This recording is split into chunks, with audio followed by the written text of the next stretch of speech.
Bueno, pues os decía, ya estábamos en el aire, como se dice, como las presentaciones no son demasiado elocuentes, hay que ir ya al grano. Te quiero preguntar, Álvaro, cuéntanos, ¿crees que el deporte es una gran herramienta educativa? Totalmente, totalmente. Yo sinceramente me he criado siempre con deporte. Eso es algo que mis padres siempre me han enseñado desde pequeño. Quizás cuando eres más pequeño tienes que probar diferentes deportes para luego elegir el que más se adapte a lo que tú quieres hacer. Yo empecé con eso, empecé a jugar fútbol, baloncesto, judo, natación y bueno, al final pues se te van reduciendo según vas aumentando de edad y el baloncesto fue lo que más me gustaba.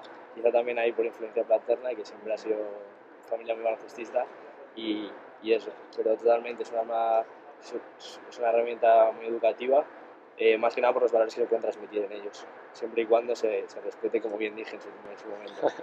Claro, o sea, es una gran frase vamos, que nos ha contado Álvaro y que en la Copa Colegial durará muchos años, que repítela por favor a la cámara para que la Sí, sepan. bueno, comenté que la afición a veces se pasa en ocasiones por excitación o por nervios y que el baloncesto la respete y que es algo que tenemos que tener claro. Mónica, no sé si sabes que el baloncesto se inventó, ¿no sabes dónde se inventó el baloncesto? ¿No? ¿Lo cuento? En los colegios. O sea, en el colegio nació el baloncesto como tal. Entonces, la Copa Colegial es la esencia pura del baloncesto, Sí. estarás de acuerdo conmigo, ¿no? Claro. ¿Por qué es una competición única? Cuéntame. Pues bueno, que todo el cole te apoye, que realmente seas especial durante lo que dura esta competición y eso. Yo creo que es realmente parte de lo que hace esta competición mágica, que todo el mundo esté contigo, que tú seas parte de algo tan bonito. O sea, tú estás en las clases y los niños pequeños pasan y te dicen, hola Mónica, mañana... O sea, cuéntaselo porque la gente que nos esté viendo no sabrá lo que significa. Cuando están contigo y te dicen, pero O sea, hoy por ejemplo en el cole a ti te han dicho, mañana juega la Copa Colegial. Sí, sí, ayer que fuimos pasando por las clases para que la gente, porque va a venir por las clases y tal, pasaste. y todos los niños pequeños, pero Qué de bueno. verdad es la final, de verdad es las canguras, y era como, sí, nos sentíamos estrellas de la NBA. Y ahora os ha tocado convencer para que la gente venga. Hombre, y van a venir, ¿eh? Van a venir, o sea que va a estar que muy... todo el cole te apoye es genial. Sí.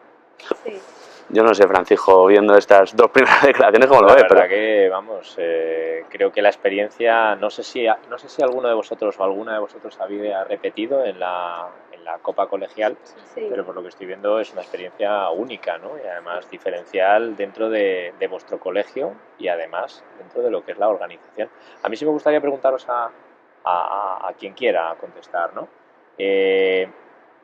¿Cómo hacéis compatible? Porque creo que esto además es algo muy, muy importante, ¿no? Estamos hablando de que, bueno, pues España, por desgracia, pues encabeza los índices de obesidad infantil, de sedentarismo, y cómo desde las instituciones, desde las universidades, desde los colegios, pues incrementamos el número de actividades, de actividad física, de educación física, de este tipo de actividad competitiva. Y además ya hay investigaciones que dicen que la gente que hace o que practica más actividad física además tiene mejor rendimiento académico. Entonces, ¿vosotros cómo lo vivís? Porque ya estáis en las puertas de entrar en la universidad, la exigencia también es grande, muchos seguramente queréis sacar una gran nota para elegir la mejor universidad y la mejor carrera.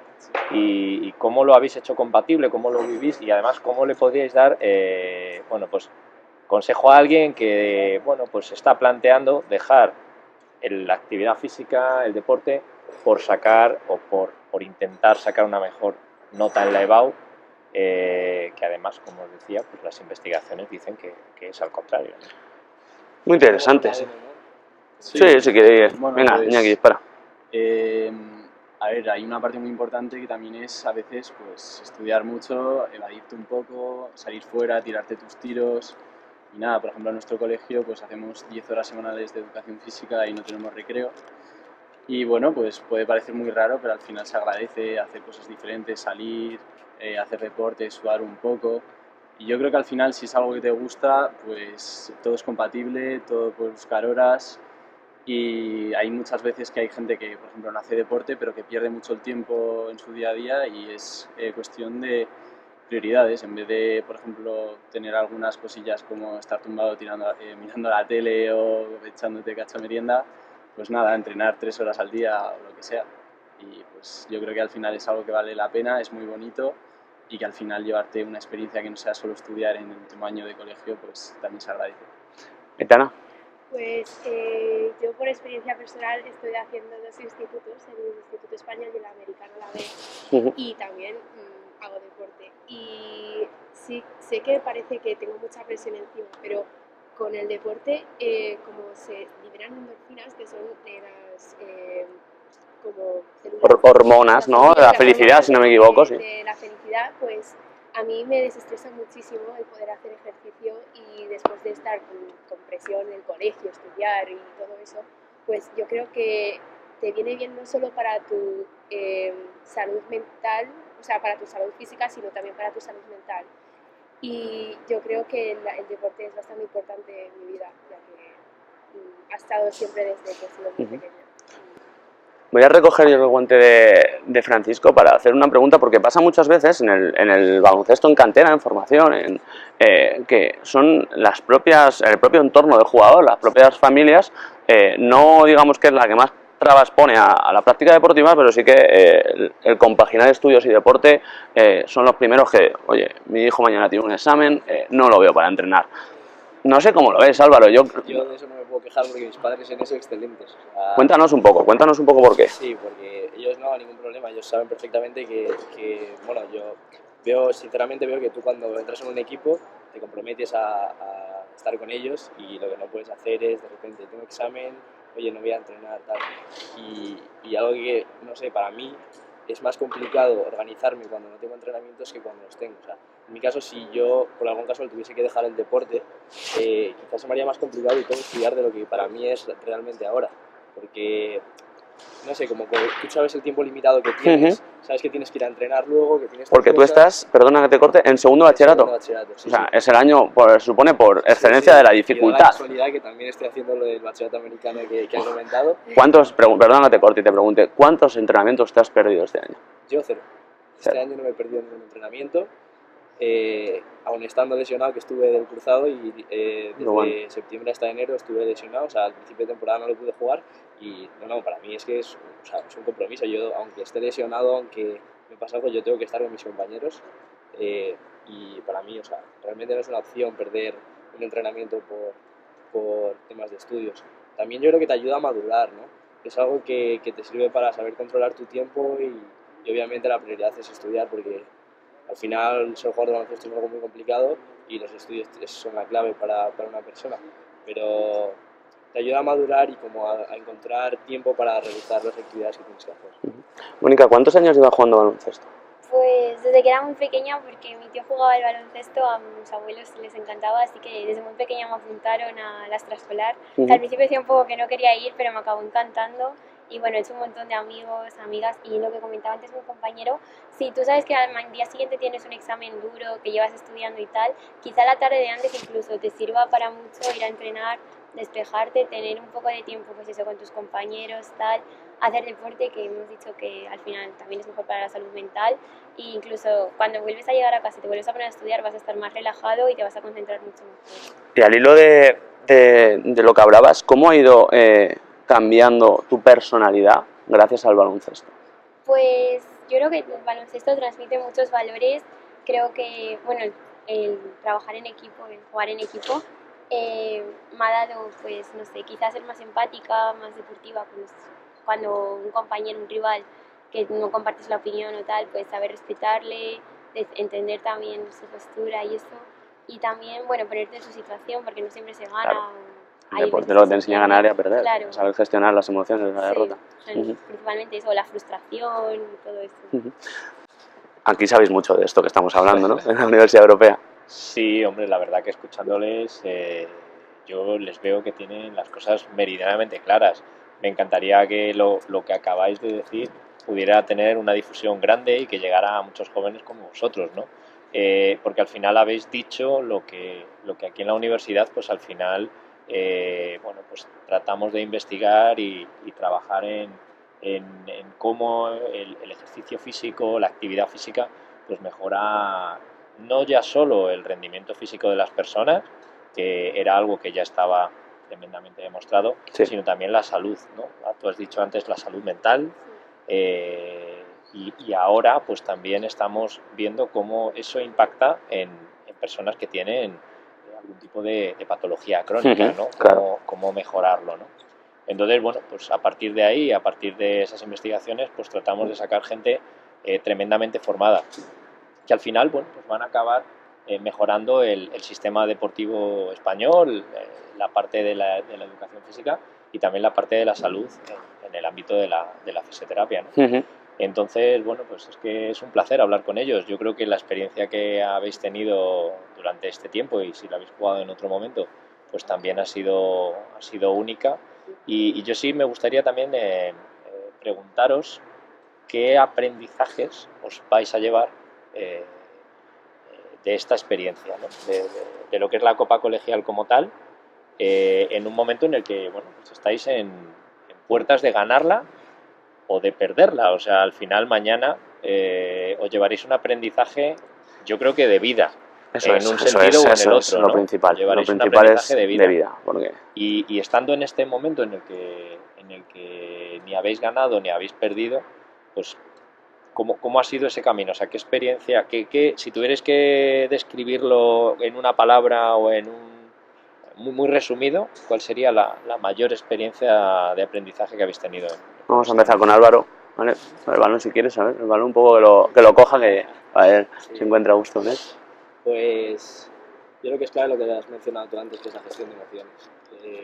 Yo en otros años sí que he llegado, he perdido en la Copa Colegial, primera ronda, segunda, octavos, y bueno, pues te llevas un palo, al principio es complicado aceptar una derrota, pero es algo que se consigue aprendiendo. También aprendes que cuando ganas, pues hay que celebrarlo, por supuesto, pero sin ir más lejos y sin sobreexcitarse, porque quedan cosas aparte de eso.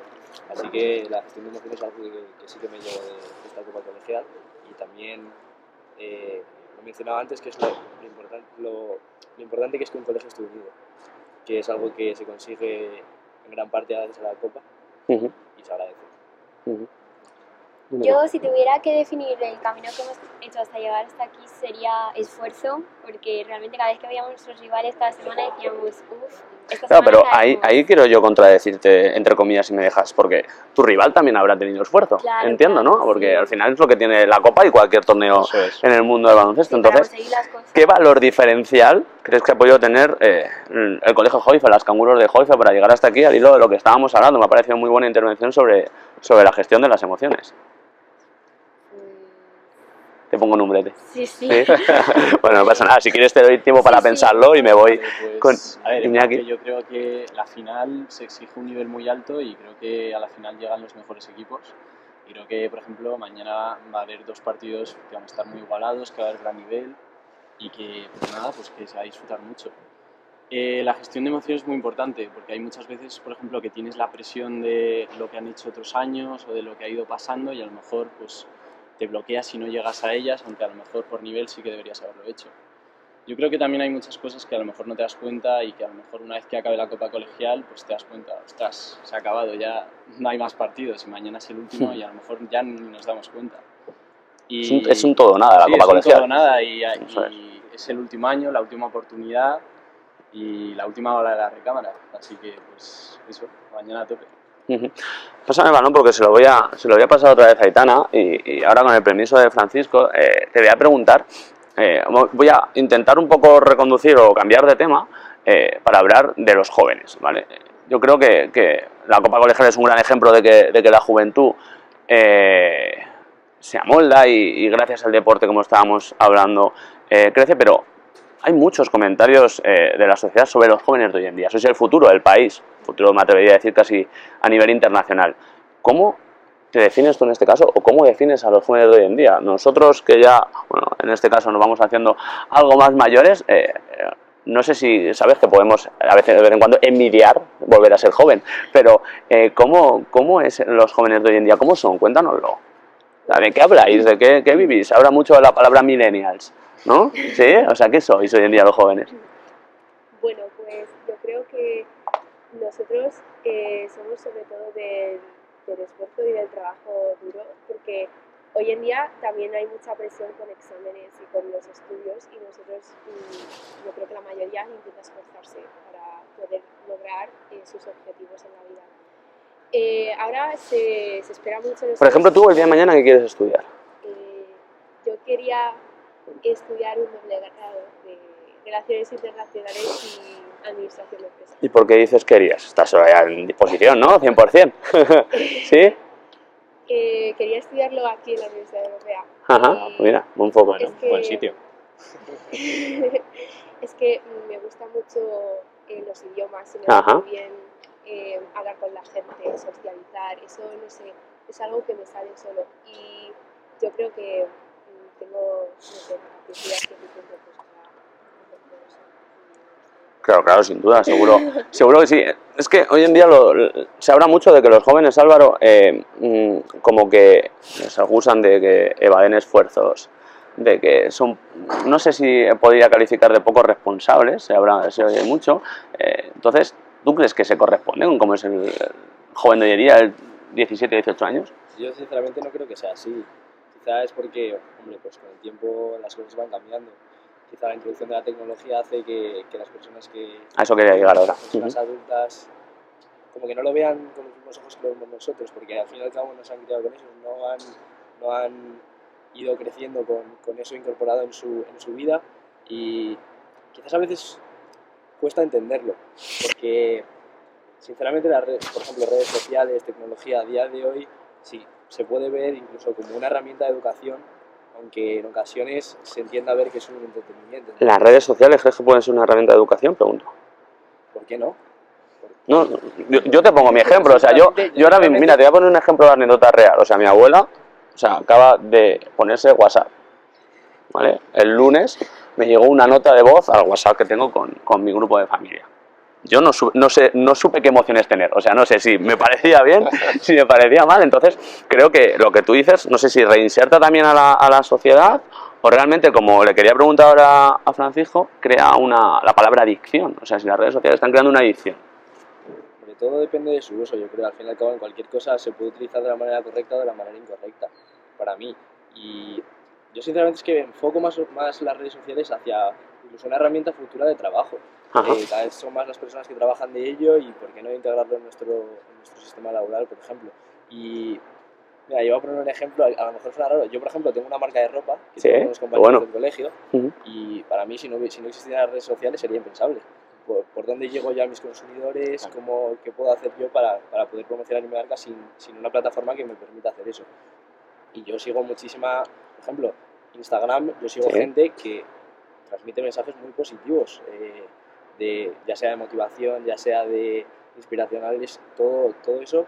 Yo creo que si se utiliza de la forma correcta, y incluso vemos atletas que lo utilizan para ayudar a los jóvenes a enfocarles, por ejemplo, en el caso del baloncesto, LeBron James, posiblemente el atleta que más mediático del mundo, sí, claro. Y yo creo que es un perfecto ejemplo de usar las redes sociales en una forma positiva. Está claro que hay gente que no lo hace de esa forma, pero bueno, ahí ya tienes que ser tú lo suficientemente maduro como para elegir lo que quieres consumir.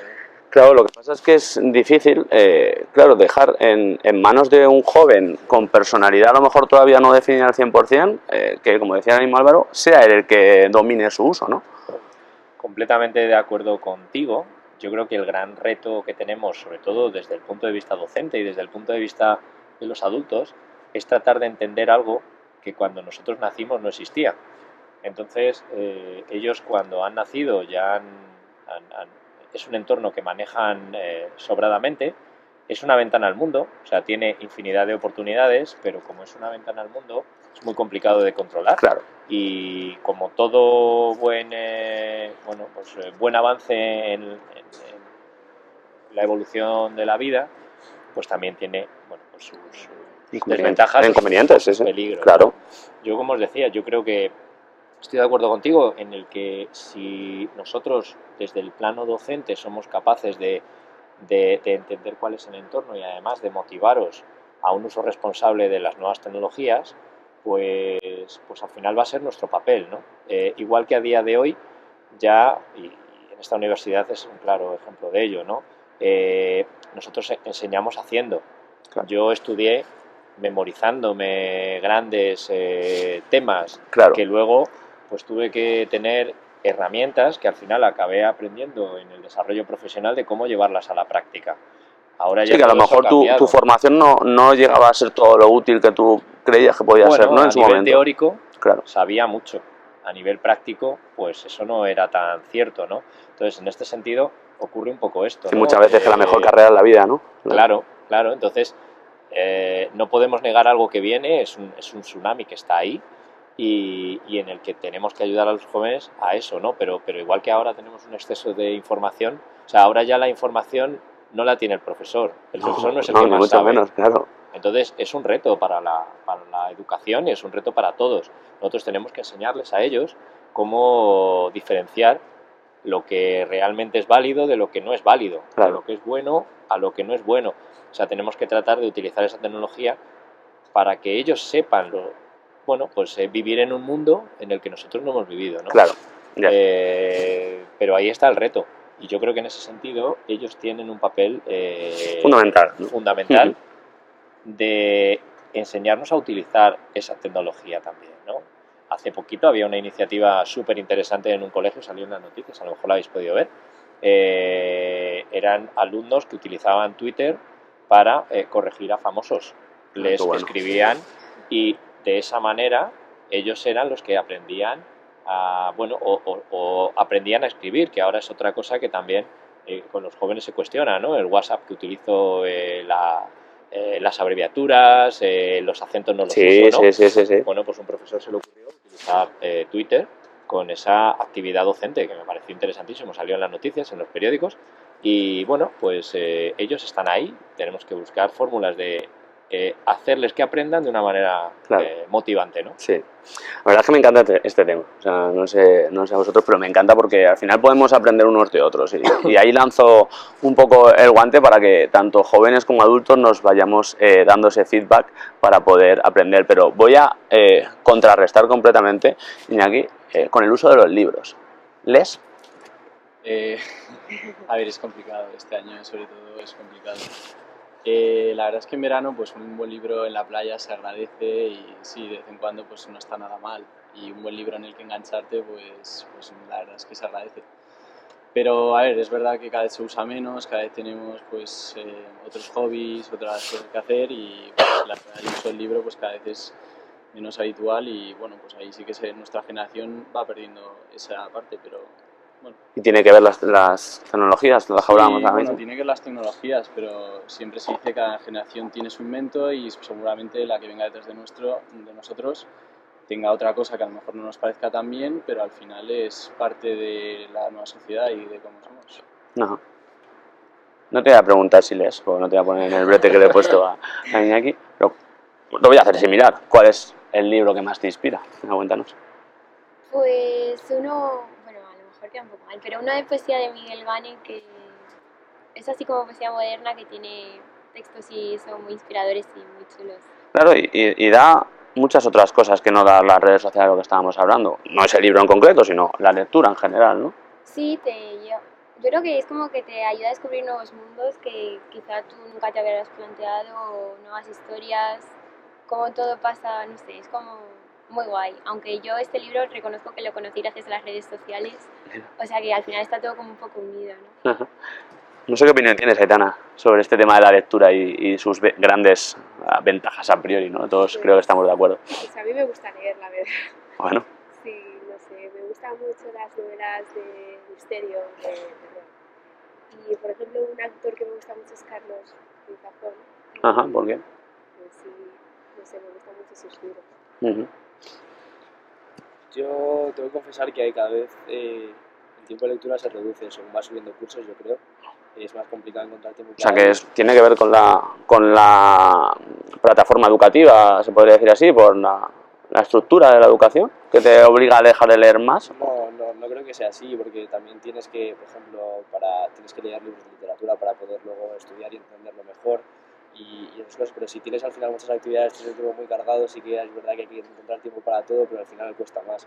Yo de pequeño leía libros, pero muchísimos, estaba todo el día leyendo, prácticamente, y ahora prácticamente se reduce al verano, que, bueno, en verano Contra Iñaki. también son unos cuantos, o sea, 5 o 6 por verano, incluso más. sí que los leo. Y siempre ha sido un mundo que me ha gustado mucho porque, por lo que he dicho antes, como que te lleva a otra realidad. A mí, sinceramente, meterme en la realidad del autor, lo que ha querido transmitir y tal, es algo que pues, al final me ponía a leer y se pasaban 2 horas y no me había dado cuenta. Ya. Es algo que me gustaba mucho. Bueno. Pero lo que he comentado, que ahora cada vez cuesta más. Pero yo creo que el mundo de la lectura siempre puedes sacar tiempo y yo creo que mientras sepas compaginar las actividades deberías poder utilizarlo. También me parece una herramienta educativa, hablando de lo que antes hemos comentado, porque, por ejemplo, yo el haber leído mucho de pequeño quizá hace que las faltas de ortografía sean menos comunes de lo normal y que sea complicado equivocarte al escribir, por ejemplo. Yo creo que es algo que te sirve para un futuro y yo creo que lo he visto reflejado durante mis años de estudio. No sé si estás de acuerdo en que la lectura es algo que está en capa caída o no. Bueno, las estadísticas tampoco dicen eso, tampoco dicen que esté creciendo mucho, pero tampoco que se haya abandonado completamente, probablemente porque la gente pasa un poco como en el mundo del deporte, ¿no? El que hace más y lo que no estamos consiguiendo es que el que no hace lo haga. Bueno, yo creo que es que ellos están en otro entorno diferente a lo que nosotros teníamos. Claro. Nosotros teníamos 2 canales de televisión solo. Y ahora tenemos una y no oferta teníamos- televisiva. Y no teníamos nada que se pareciera a un móvil. Y nuestra única manera de entrar en otros mundos, me encanta lo que has dicho, es verdad, era la ventana de los libros. Sí. Y entonces, pues como todo, cuando tú tienes un hábito, pues lo sigues manteniendo cuando tienes una edad superior, ¿no? Yo creo que el gran reto es encontrar el equilibrio. Tú antes decías, cuando hablábamos de deporte y estudios, ¿no? Hay que encontrar la manera de organizarte a lo largo de tu día para que entre todo, ¿no? Y bueno, pues también es verdad que las nuevas formas educativas pues tratan mucho más las plataformas digitales que lo que puede ser el libro en papel, ¿no? Pero bueno, yo creo que ellos cuando vayan siendo más mayores y vayan teniendo otra serie de inquietudes, pues probablemente vuelvan otra vez a ser ávidos lectores, seguro. Eso que habéis hecho de jóvenes, seguro que volverá, Claro, ¿no? está ahí. Y lo Como del tema Tarek dice, nunca se de olvida. las faltas de ortografía, esa es una realidad. Claro. Es una realidad. Y eso sí que es verdad y nos lo encontramos nosotros en la universidad también, ¿no? Ya. Mayores faltas de ortografía de las que había bueno, pues cuando a lo mejor estudiábamos nosotros, ¿no? Sí. Ya para ir poniendo el punto y final, ¿vale? Os voy a pedir una pequeña pincelada, ¿vale? Sobre otro tema de actualidad, ahora que la actualidad con todo las decisiones que tenemos que tomar en este final de semana, sí, sobre el futuro del país, está tan de moda, que es sobre el ámbito familiar. O sea, os digo una pequeña pincelada. ¿Creéis que hay una sobreprotección familiar al joven de hoy en día? ¿Única? Bueno, Esa es buena pregunta, ¿eh? Y esperemos me que haya toman buena todos los respuesta. marrones, Claro. ¿sí? Te tengo a mi lado. Yo creo que habrá casos y casos como en todo, pero bueno, para mí como experiencia personal yo no me siento sobreprotegida. Mis padres es un poco como que confían en mí, confían en mi madurez, en que yo sé lo que tengo y no tengo que hacer, y es como que me dan cierta libertad siempre desde un control, aunque bueno, todos tenemos compañeros en clase que sus padres ahí, el móvil, no sé qué, no salgas, tal. Aunque yo creo ¿Y eso que tú crees que beneficia o perjudica? creo que te perjudica porque al final no evolucionas al mismo ritmo que el resto de tus compañeros, tus amigos, etcétera. Aunque si tú no puedes controlar lo que haces, lo que dejas de hacer y pasas un límite, es cierto que tus padres tienen que controlarte para decirte, oye, que es que esto no lo puedes hacer. Entonces, no sé, no. Iba a decirle que Álvaro diera un pase a Iñaki, aunque es su rival, pero se lo diera para que siguiera con el tema que tan bien has introducido. Pues a ver, yo creo que sí, un poco sí, hay una sobreprotección. También hay que tener en cuenta que nuestros padres vivieron en la movida madrileña y sus 18 y 17 años pues fueron pues, peculiares, digamos, y a lo mejor, pues claro, pues de experiencias personales pueden saber lo peligroso que puede llegar a ser tener 18 o 17 años y no darte cuenta de ciertas cosas. Pero yo la verdad creo que dar libertad y a veces que dejar que uno se caiga y que se dé cuenta de sus propios errores es lo que más te beneficia. porque luego también hay muchos casos de niños sobreprotegidos que de repente se tienen que buscar la vida sola, sus padres no están ahí y no tienen herramientas para buscarse la vida o hacer ciertas cosas. Entonces yo creo que también en todo encontrar un equilibrio, y obviamente si ves que pues, se desvía mucho, va por un mal camino, pues siempre está bien pues, decir, oye, dar un aviso o algo, pero yo creo que la libertad también es algo importante y algo que los padres deberían dar a sus hijos. Ajá. Aitana. Bueno, yo creo que sí, hay más control, ya que con las nuevas tecnologías pues puedes ver, le dices a tu hijo, mándame la ubicación donde estás, pues puedes ver perfectamente dónde está. Antes no había ese tipo de... O sea, te puedes, no hablo en primera persona, pero te puedes llegar a sentir en algunos momentos como agobiada con el entorno familiar. Depende de la situación, ya que si ves que estás si estás con tus amigos tal y yo que sé, te vas al centro de Madrid o cualquier cosa, te sientes más, no sé, yo es que soy de Torrelodones y hay un poco de distancia, Sí. entonces te sientes como más segura de que sabes tus padres dónde están, pero si te vas a la plaza del pueblo, a lo mejor sí que te sientes un poco sobreprotegida, pero yo creo que también hay mucha libertad, ya que puedes llamar a tu madre cuando quieras con el móvil y te puede venir a recoger cuando te sientas incómoda o veas que estás en una situación de peligro. Y también con lo de las emergencias del 112, pues Ya. ahora todo está más alcanzable que antes. Ajá. Creo que Que sí hay, pero bueno, sí, entiendo. que es un poco necesario también, porque hay mucho de cosas. Ujú. No sé, Francisco, ¿qué piensas? Para luego que nos cuente Álvaro, pero Bueno, yo ¿estás de creo- acuerdo con todo este tema o crees que no? Yo creo que hay o sea, lo que nosotros vemos cuando nos vienen los estudiantes ya a nivel universitario, lo que sí nos hemos dado cuenta es que lo que ha faltado en su etapa formativa es, sobre todo, desde mi punto de vista, es la tolerancia a la frustración, que también va muy relacionada con la sobreprotección. Bueno, Sí. tú lo decías antes, de dejarme que me caiga. Para pero levantarme. también es cierto que Ujú. desde el punto de vista de los padres, y yo soy padre, hay una alta preocupación por la seguridad, ¿no? Entonces ese equilibrio entre que a mi hijo esté seguro, pero no de darle todo lo que Claro, él quiere, que dejo que es hacer. diferente, o sea, son diferentes, o de resolverle todos los problemas que él podría solucionar, o sea, es diferente la Ujú. seguridad Sí, sí, sí. con se lo voy a dar todo muy fácil. Yo creo que ese es el equilibrio que a día de hoy está en nuestro tejado, en el tejado de los padres. Y que tenemos que además darnos cuenta, porque si no lo que sucede es que al final estos jóvenes, cuando llegan al mundo profesional, puede ser que nadie les haya dicho que no, nunca. Y por eso también el hacer deporte, y con esto enlazo una cosa con la otra, es, desde mi punto de vista, el mejor entorno formativo que Ya. alguien puede tener, porque es un entorno seguro, es un entorno controlable, en el que el aprendizaje en competencias transversales, que luego son totalmente trasladables al mundo profesional, es algo que vosotros estáis viviendo. Ese tipo de competencias se entrenan, igual que se entrena saltar más alto o correr más rápido. Correr, sí, sí. Tú antes lo decís algunos, ¿no? El no faltar a un entrenamiento, eso me da responsabilidad, Compromiso. compromiso. El perder o ganar, que sucederá mañana a alguno de vosotros, pues os hará que vayáis entrenando esa tolerancia a la frustración.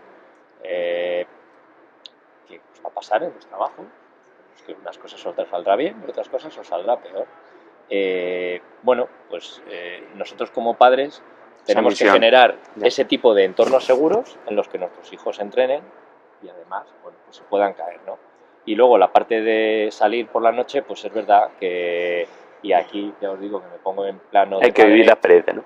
pues sí, no la vivo, además mis hijos todavía son pequeñitos, pero veo otros compañeros que tienen hijos ya en la edad adolescente y veo su preocupación y la comparo con cuando yo salía y que para mí pues no me preocupaba nada, me parecía que todo era un entorno muy seguro y ahora pues entiendo muy bien a mis padres cuando no dormían hasta que no llegaba yo.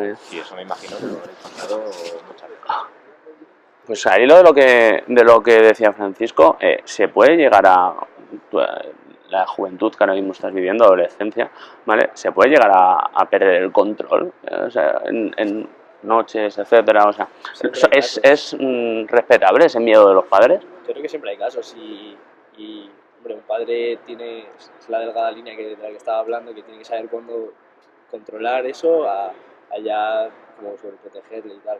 Y es una delgada línea que es complicada de ver. Incluso puede ser que por intentar no protegerle de más, al final acabe pasando lo de que se descontrole y tal, y ya no se pueda revertir la situación. Pero yo creo que hombre, en eso los padres que yo conozco, por lo menos en mi entorno, sí que no han permitido ningún caso, no conozco ningún caso sinceramente de algún amigo mío o conocido que le haya ocurrido eso. Pero yo lo que supongo es que siempre hay casos en la vida y habrá personas que les habrá pasado. Yo quería comentar lo de antes, de lo de sobreproteger a los hijos hoy en día. Yo creo que sí que se ve en parte, como que yo lo he visto más o menos en el deporte, que es más complicado que, por ejemplo, ahora cuando un entrenador grita a su jugador, por ejemplo. Quizá que como que desde fuera se ve como un poco feo y tal. Yo creo que al fin y al cabo son partes que necesitas. Si yo estoy entrenando tal y hago una cosa mal y necesito que, por ejemplo, el entrenador me tenga que corregir algo, yo no veo como algo negativo que él me grite para decírmelo. Yo lo veo como una motivación para poder, oye, me está corrigiendo, se preocupa por mí, quiere que yo mejore. Otra cosa ya son las faltas de respeto, eso que sí, no se puede tolerar, lógicamente. Pero quizá que sí que se ve en ese ámbito. Y en esa situación, ese padre que habla desde la grada, casi ordenando a su hijo, etcétera, no, pero ¿qué opinas de ese tema? O sea, ¿por qué Gracias a Dios mi padre no lo hace porque me sería muy complicado. ¿Y por qué crees que puede llegarle eso a pasar a un padre? No, una madre. Porque es su hijo. Yo creo que el amor de un padre a un hijo pues es complicado. O sea, es el amor más grande que hay, yo creo, y al fin y al cabo lo entiendo, pero gracias a Dios, como he dicho, mi padre no lo hace porque para mí como jugador sería algo muy... como que me daría hasta vergüenza incluso. O sea, yo sinceramente le diría algo, le diría, oye, pues para si vas a hacer esto mejor ni siquiera vengas a ver los partidos porque no es algo positivo para mí. Y otra cosa que quería comentar es que, por ejemplo, en mi experiencia personal, mis padres desde pequeño, cuando tenía 9, 10 años, creo que era quinto de primaria, me mandaron un mes y medio fuera a Inglaterra a estar en un internado que yo sinceramente son de las cosas más positivas que he vivido en mi vida, porque yo creo que me ha servido para poder abrirme y no tener como problemas en conocer gente, en desenvolverme en situaciones en las que tengo que actuar yo solo, por ejemplo, y creo que es muy importante que como que no les corten las alas y que les dejen que ellos vayan descubriendo un poco, pero siempre con el control que se ha mencionado antes. O sea, no puedo estar más de acuerdo con eso. Pues hemos enunciado bastantes temas y hemos tratado bastantes temas sobre la mesa de actualidad, no solamente de esta pelotita que entrará o no por el aro mañana, pero bueno, el hashtag de la Copa Colegial, no sé si sabéis cuál es. ¿Sabéis? Basketball Education, y ahora todavía más moderno, tienes que vivirla. Pues bueno, yo no sé si esta charla hay que vivirla o no, pero agradecemos enormemente de la Copa Colegial a Aitana Sánchez, del Colegio Los Sauces de Torrelodones, Álvaro Jiménez, de Escolapios Pozuelo, Mónica Pecharromán, Colegio Joife, ¿vale? A Francisco López Vara, decano de Ciencia de Actividad Física, Salud, y Fisioterapia, corrígeme si no lo digo bien, ¿vale? Y a Iñaki Gancedo, del Colegio Estudio, que hayáis estado esta tarde compartiendo estos conocimientos, se puede decir, con nosotros, porque yo creo que nos hemos ayudado mutuamente, y a todo aquel que pueda tener la ocasión de disfrutar un rato o ver un rato esta charla, seguro que aprende algo de los jóvenes y de los adultos de hoy en día. Así que muchas gracias, chicos, que el futuro os traiga todo lo mejor, ¿vale? Y gracias, por supuesto, a la Universidad Europea por acogernos en esta magnífica instalación. Gracias a vosotros, ha sido un placer, disfruta muchísimo. Muchas gracias, chicos. Gracias.